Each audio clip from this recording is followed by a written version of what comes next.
Hello, people of Cape Town and beyond. Welcome to our Beagles series of homebrewed interviews. Today we are chatting with Shahid from Woodstock. Beagles is about finding, sniffing out those local, authentic experiences that we are all longing for. Over to you, Shahid. If you could maybe just give us a little bit of a backstory as to how you got into this experience. My journey started basically roughly about 2017, but prior to 2017, one of my sons, with the name of Zach, and his handle is Top Zaki on Insta. Handle Top Zaki. He lambasted my space basically with international tourists from about 2015. Regularly Sunday to Sunday coming with mostly international tourists, bringing them to my home and to give a local perspective, from our balcony view to the mountain ranges around our home. And I remember vividly it was about the 27th of December in 2016 when I was on annual leave and I worked on Upper Woodstock, Pickfield Road as a media buyer, and it was my annual leave, and basically I was tired, laid back and dozed off. So in the interim I heard footsteps up our staircase and Zach came down and said, "Mom, Dad, meet my guest." And I said, "Hi, welcome to my home, and I love people and I love cooking." And when they left, I basically did some Google search, like typing in keywords, that could bring up ideas and get some traction to the thoughts I had at that moment. And so I just love the model of business that, that people at random backgrounds would come to your venue and basically you as the host will cook for them and give your culinary skills, and it's a conversation that will happen sporadically with total strangers, to have a meeting pot with food, sharing food, to be able to transcend that barriers, and that was what really got me excited. So basically, Juma, our partner, came along a couple of days later. We discussed it and he asked me, "Can you cook?" And I said, "Yes, absolutely." I was raised 5 kids and 5 kids? 5 kids in total. Yeah, it's quite I think there was TV, but it's a blessing. But the journey with the street art is concerned, Zach then started engaging me, taking me through Woodstock, my neighborhood, and educating me about the artists, their origins, where they come, what type of mindsets or ideas went behind putting the paint or the artwork on the walls, which we call canvases. And that basic, like this one behind, like the backdrop behind us, and basically that spurred me to sort of start my business, which was my hosting Airbnb guest as experiential packages, doing a street art tour and then taking them to my home and giving them a local Malay, Cape Town version on whatever food they might have heard about or have not tasted. So, Shahid, if I can ask you, so myself and Suad, a colleague, friend of mine, we had the privilege of doing one of your tours a few months ago. You took us on the street art tour, and then you invited us into your home afterwards, and we didn't get to experience the chicken tikka, which we're still coming back for, but there are 2 businesses. There's the Juma Street Art Tour where you partner with Juma, and then there's also your own Woodstock Malay Art Kitchen. I want to know, when you think about your job, I heard this quote that you'll never have to work a day in your life if you're doing what you love to do. So what about your job makes you wake up in the morning, makes you jump out of bed in the morning? This would be my 4th career as a registered and practicing tour guide.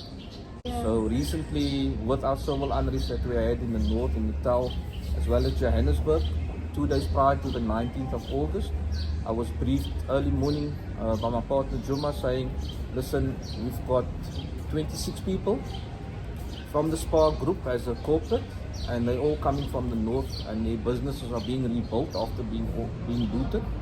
But to raise their resilience and their mindset, the group has brought them down to Cape Town to have some experiential activity, will you be able to cook for 26 people as well as follow all the COVID protocols, social distancing at your home? Wow. And yeah, and I never say no. So Yeah. basically, I had to think out of the box. Do I have enough cutlery? Do I have enough spaces? And I had to create 3 different spaces in my home as well as on the stoop, the little stoop that yeah. I have. And I cooked a pot of chicken biryani. I made some butter chicken. I made some garlic and cilantro or dhania rice. Yeah. And luckily, my son that is in grade 11 was off that morning, and I could let him do the chicken tikka on coals. And I made like a yogurt based, what we call day, with green chili and coriander. Oh, that sounds yummy. And you know, the biggest reward other than the revenue was which each of these guests came into the place, they were sort of happy to be in the space, that they were intrigued. And then when I basically plated the food for them and started dishing them, and not like small portions and not too arty, it's more like you dish yourself and you have your full to the brim for what you can handle. And that was a huge success for me. And when we left, we took a group photo, and just that token of appreciation of the person that has been immersed into the experience, that I've offered them their thanks. That is the biggest like accolades as such, like that you feel within yourself when a person randomly that you've met less than an hour ago, thank you for that particular gesture that was coming from your side. Sure. And I think that is what makes me, you know, jump up in the morning. That's I think that's what people are looking for. I think that's what people are looking for. And just, knowing that we came through that period with the unrest, and then those people having such a personal experience with you. First, all the artists around in the neighborhood, you can come along with your camera and start taking images and keep it for yourself, or that happy moment for the moment. But I take the art pieces as literal statements, and it's a journey of interacting with the art piece and trying to understand what the artist was basically trying to express from his inner soul. And I take that story and I relate that story back to my audience, so that's immersive to them and thought-provoking as well as soul-searching. I can see from talking to you, and also because I've been on your tours, I know that Shahir is very passionate. I'm sure you can also see he's quite passionate, and I love that you touched on the deep-centeredness and how the theology and all of that has helped you in looking at the art, and you interpret it differently. What else do you do to sharpen your skill, or how do you master your craft of like the tour experiences, the cooking experiences? What do you do to keep getting better? To me, the definition of work is to have like a meaningful purpose.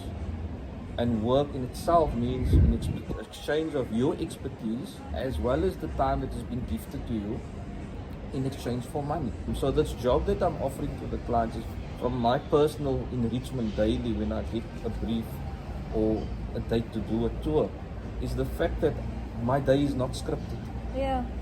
And I stand up with that zest and that energy, because the weather might not be the same, the audience might not be the same, the age groups or the demographics of the group might be from a different perspective. And that's why I love this job. And financial freedom is just one connotation. Yeah. But absolute freedom is, and from the cooking perspective, to come back to your original question, is that I want to have that person smile when they're eating, or when I'm serving them, or when they're leaving. And it's not just about serving people, but I offer a cooking experience where you're physically hands-on. I teach you how to make samosas or to a vegan cottage pie. If people want to get in touch with you and they want to try one of your experiences, where can they find you? So basically, because it's a home-based business, it's 29 Church Street, Woodstock, in Lower Woodstock. And basically my Insta handle is which they can direct DM me on the booking, So the Insta handle is the Woodstock Malay Art Kitchen. Yep. as well as my mobile number of which is also on my Insta handle, and so they can either WhatsApp through there or DM me. My experience of I was living abroad for a while, and often when you're living there, you get a lot of negative media about South Africa. I want you to tell us, if you can think of any, your feel-good stories about South Africa. What is there to celebrate South Africa? Why you love living in this country, city, Woodstock. According to the last census in 2012, we were registered at about 57 million South African people. Yes, the Springboks played over the weekend and their performance were not.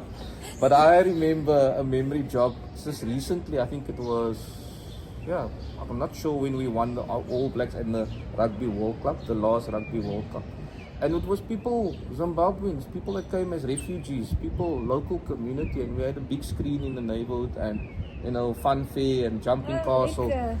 And we've got that Ubuntu really in our hearts, like, you know, yeah. But I think what makes us strong in South Africa is that we did have that divide. We were segregated, we were, you know, sorted out based on our features and our backgrounds or our classification. But 29 years back into this democracy, we are the rainbow nation of resilience. Even in the worst of chaos, which was this looting again, yeah. you know, people still had goodwill. You know, people still came. People still rallied together to save and protect. So thank you for the opportunity, Cassandra. And your handle again is? Or your hashtag Cass recommends or Beagles? Beagles. The Beagles to come into our neighborhood and giving me this platform to express my passion about cooking and people and art and beauty of life. Oh, awesome. Thank you so much, Shahid. Thank you very much. And thank you for your valuable time and listening to our interview. Beagles is all about, we want to find those experiences, we want to inspire you with things to do, we want to showcase local people, their stories, and we want to leave you with memories. So please come and visit Shahid in Woodstock. 7 days available a week, no matter the temperature or the weather elements, Monday to Sunday, and you'll be surprised on this journey. There's just one shout out or call out to my entire family, including my wife, that never gone onto a journey with Street Art Tour. You're missing out. And with that, there's just one more thing to say, which is friends, hashtag Cass recommends. Thank you so much.